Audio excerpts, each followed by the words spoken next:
Hi everyone, Michael here, vegan space scientist. Last night, Burnside Council voted on a motion to ban the sale of fur and exotic skins at events on Burnside Council land. I gave a speech to Council last night in support of this motion. The Council voted against this motion 10 votes to 2. I'm very sad and disappointed. I'm going to read the speech that I gave, and then I'm going to talk about my thoughts on this. I am speaking in support of Councillor Julian Carbone's motion regarding fur sales today. Fur is cruel. Every year, an estimated 50 to 100 million animals worldwide suffer and die as victims of the fur trade. That is up to 3 animals dying every second for the industry's profits. South Australia and federal laws continue to support this cruel industry by allowing animal fur, including that from bears, seals, possums, rabbits and raccoons, to be imported and sold within our state. 85% of the industry's skins come from animals raised in tiny cages where they are unable to carry out their most basic, natural behaviours. The conditions are often so bad that the animals will bite their own tails and gnaw at their own limbs. To avoid damaging the fur, some of the inhumane methods used to kill the animals include anal electrocution, gassing, breaking their necks, or skinning them alive, and I could go on. The number of animals that needs to die for one fur coat varies from 6 to 12 for seals and lynxes, and to sometimes over 100 for squirrels. The iconic Australian brand Akubra uses rabbit fur felt to make its products, with 12 rabbits killed to make just one Akubra hat. The company has even admitted to importing rabbit felts from Ukraine and France to help meet demand. Australia has banned the import of dog and cat fur, but investigations have shown that dog and cat fur is often mislabeled as fox, rabbit, or mink fur and imported to Australia for use. This is evidently an issue consumers care about.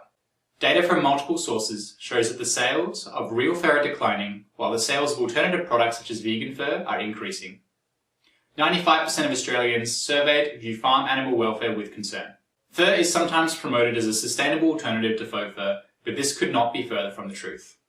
Animal farming, including fur, is one of the leading contributors to deforestation, greenhouse gas emissions, and biodiversity loss in the world. Local jurisdictions in the UK and the US are moving to ban the sale of fur on land under their direction, including Berkeley and Los Angeles. Australia is following suit, with the City of Sydney Council being the first council here to make the ethical shift, followed by the Inner West and Canterbury Bankstown councils of Sydney. Councillor Clover Moore, the Lord Mayor of Sydney Council, said, "While stamping out the trade in fur and exotic animal skins requires state and federal actions and potentially international treaties, local governments in Australia can help by preventing the sale of these products on their land." End quote. This motion is not saying that people cannot wear fur in Burnside Council as some critics would have you believe. The motion is only arguing that it cannot be sold, displayed, or promoted for commercial purposes at events on council land. It is a small but important step. By supporting this motion, Burnside Council will be taking a stand and making a statement against a cruel practice. It is an important action to show that the council and community do not find animal cruelty acceptable. I hope that Burnside Council will take a stand against animal cruelty today. Burnside Council would be the first council in South Australia to make this ethical shift, and hopefully the first of many. Some might argue that this is not in Council's jurisdiction, but the reality is that Burnside Council already has a plethora of rules for events and activities on council land. And this would add just one more to bring them in line with community expectations on the council's attitude towards animal cruelty. In September last year, Burnside Council declared that a climate emergency exists and advocated for action and collaboration across all tiers of government, recognising that climate change needs to be considered holistically in the decisions and operations of council. This is commendable, but let's do this for animal protection as well. I personally am not suggesting here that people should stop wearing fur they already own, but for anyone who isn't sure about it, I'd invite you to consider donating it to Snuggle Coats, an Australian-run charity which donates animal furs back to those who need it most, the animals. They accept donations of fur and sheepskin in all forms of clothing, which are disassembled and passed on to animal welfare groups to assist with the rehabilitation of animals in their care. This gives a more natural environment for them, aiding with their nursing. This is especially important in the aftermath of this year's bushfires, as there are still animals in rehabilitation who need our help. So again, please consider voting in favour of this important motion to help animals and to align the activities on council land with people's values. Thank you. So that was my speech. Now I'm going to talk about the motion itself a little bit and the council debate around it. This is a small departure from my usual theme on this channel, but I plan to do more videos like this as I intend to run for council next year with the Animal Justice Party with the intention of winning, and also to run for state and federal government in several years. And I want to talk about what it is that I would do if elected, so I want to have more videos of this theme in the future. It's important to communicate this and to also get feedback. I want to start here by saying that although I am a member of the Animal Justice Party, my thoughts and words expressed here today are entirely my own. I'm speaking on behalf of no one but myself. This motion might seem like a small thing. It's true that I tend to talk about larger scale issues than this on my channel, but I hold that small scale changes like this, even though they are far from the legal reform that we want for non-humans, are important. To explain why they're important would take an entire other video.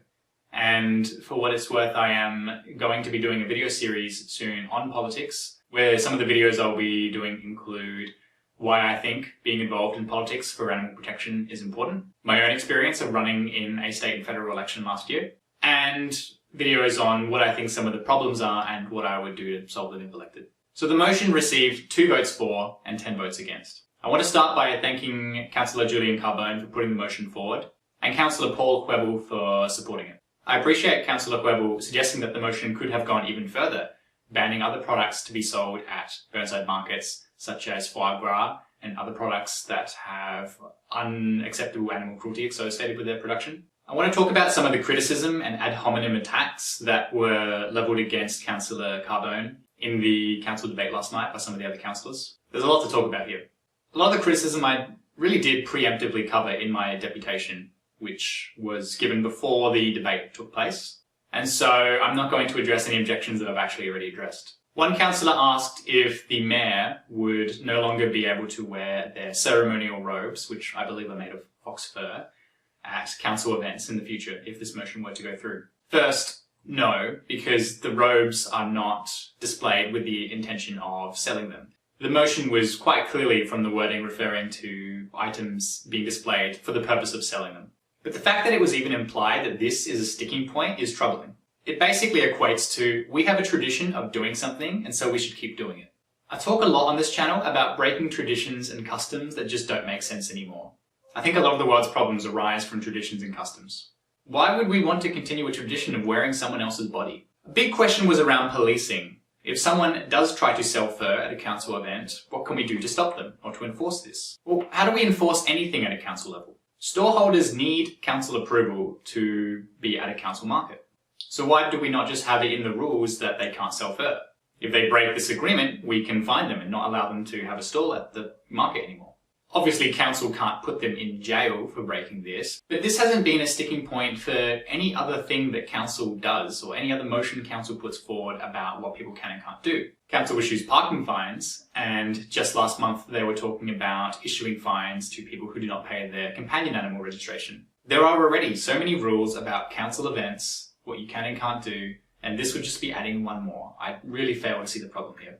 Councillor Piggott, who happens to be one of the 2 councillors for the area where I'm currently living and spent 17 years of my life growing up, said, and I quote, "It's an issue that's, as a rule, that's probably unarguable in a general sense, but I think bringing it to the chamber tonight is really poor form." They went on to question the motivations of Councillor Carbone, saying that it was a grab for headlines and for Facebook likes. And this just strikes me as an incredibly bad faith argument. He says it's especially bad to bring this up at a time when state newspaper is looking to criticise local government. You could swing this argument 2 ways. I could just as easily say state government is looking to criticise councils, so okay, don't support animal cruelty by proxy by voting down this motion. Again, an argument in bad faith. The one point the councillor made that I could agree with to an extent is that this motion should have been put forward to the other councillors prior to it being put on the agenda to seek feedback about wording and about how the motion was actually going to be done in practice.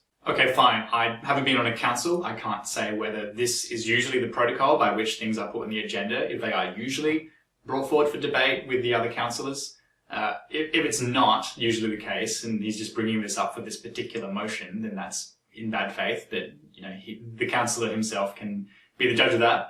I'm sure bringing it up earlier couldn't have hurt, but I also don't see the councillor making an effort to try and propose another motion or to try and change the wording to get the same effect. It feels like an excuse. Councillor Lilian Henschke said that the Customs Act and the fur trade is managed by the federal government. Yes, it is, but the problem is that it's not illegal. So the federal government is not going to do anything to stop it.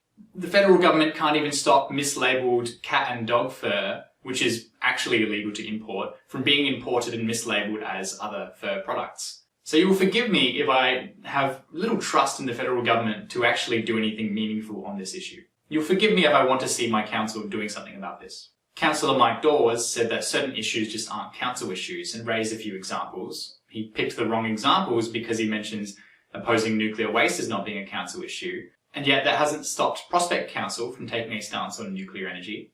And in fact, for the last several years, Prospect City has had a street sign about it.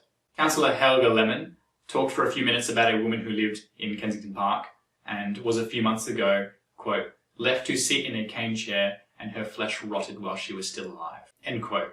And that it was bad form to talk about animal protection when this had happened recently. This itself is an argument in bad form. There are many problems in the world that we would like to solve. If we said, but this other issue is more important to me, every time we tried to stop one, we would not get anywhere. Councillor Lemon even went on to admit that this particular issue she was talking about, tragic as it was, is a state government issue. And yet, she says that the council should do something about it anyway. Why for this, but not for animal protection? Councillor Henry Davis, the other councillor of my ward, reiterated that he believes this is a federal issue. It is in part a federal issue and in part a council issue. The fact that councils have rules for council events is a clear indication that councils can change rules also regarding this issue. Councils get creative all the time to have an impact on an issue that is usually a state issue or a federal issue, and the fact that suddenly we can't do that for animal protection is ridiculous. Councillor Davis also implied that Councillor Carbone was just doing this for TikTok followers. I don't know if Councillor Carbone does have a TikTok account, but let's be charitable and say that he's actually referring to just social media in general. Honestly, how low? One could just as easily say that Councillor Davis's vehement opposition to this motion was doing the same thing that they were accusing Councillor Carbone of.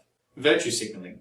Just signalling a different kind of virtue. Councillor Davis wrote a post attacking Councillor Carbone, which got plenty of likes and comments, making him, in my eyes, hypocritical, though I do wonder how many they would have received if they hadn't been outright misleading about what the motion was going to do. Councillor Davis repeatedly put forth the misinformation that this motion was going to stop people from wearing akubra hats on council.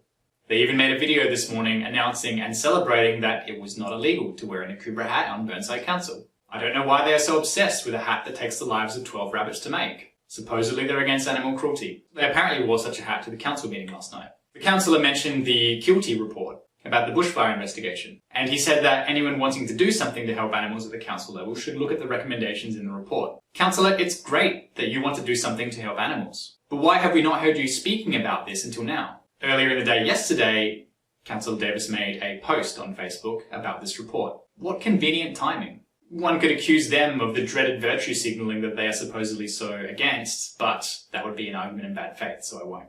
In any case, I look forward to the recommendations of this Keelty report being implemented at the council level in Burnside, and we'll keep up the pressure until it is. Councillor Davis also criticised Councillor Carbone for causing an emotional response. Yet they didn't seem to mind when Councillor Lemon was causing an emotional response. Councillor Davis lamented that the last 4 days he has spent time fielding questions from residents. As if that's not his job. They didn't seem to mind taking time to make a post criticising Councillor Carbone for spreading misinformation and for commenting on my own post several times. Finally, Councillor Sarah Hughes admits that Sydney councils that did put this motion forward did so because they have a large number of markets in Sydney, while Burnside does not have as many. It doesn't have none, just not as many. So, which is it? Is it that it's not in the council's jurisdiction, or is it that we just don't have enough councils to warrant doing it? You can't have it both ways. Many of the comments made, while some of them were made by different councillors, are just inconsistent and contradictory. This is particularly frustrating. If they were worried about the wording or the spirit of the motion, they would be proposing an alternative, they would be looking for other solutions, and yet they are not. So if you live in Burnside Council, next time you have the option to vote on council in 2022, remember who voted against this motion. They will claim that it's not their jurisdiction, but the reality is that they voted for animal cruelty last night. Remember this, and vote accordingly. A small number of votes can make a big difference at council elections, as voting is not compulsory. Let's hold these councillors accountable. This isn't over. We will put this motion and others like it to other councils and bills to state and federal parliament until Burnside will look silly and outdated for being the first council to vote this motion down in Australia and missing an opportunity to take a stand and make a statement against animal cruelty.